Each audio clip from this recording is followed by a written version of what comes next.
అవునండి, నా పేరు అంజీ. నేను Syngenta seeds employee, Jogulamba Gadwal జిల్లా. ఈరోజు వచ్చేసి మనము కొత్తపల్లి గ్రామం, గద్వాల మండలం, గద్వాల జిల్లాలో ఉన్నాము.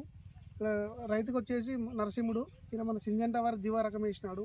ఆయన పండించిన విధానం ఒకసారి చూద్దాము. కోత ఎట్లా దిగుతుంది, మార్కెట్లో రేట్ ఎట్లా ఉంది, సైడ్ బ్రాంచ్లు ఏ విధంగా వచ్చినాయని ఒకసారి రైతులను తెలుసుకుందాం. నమస్తే అన్న. నమస్తే అవ్వ. మీ పేరు? నరసింహుడు. నరసింహుడు. మీ ఊరు? కొత్తపల్లి. కొత్తపల్లి. మీరు వేసిన బెండకాయ రకం ఏది పెద్దనా? Syngenta company.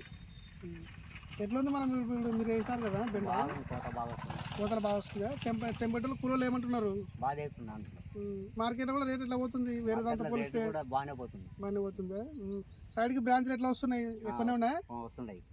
సంచులు మామూలు కోతకి ఎన్ని సంచులు పడవచ్చు? ఒక 6 నుంచి 8 అట్లా ఏమైనా పడతాయి కదా?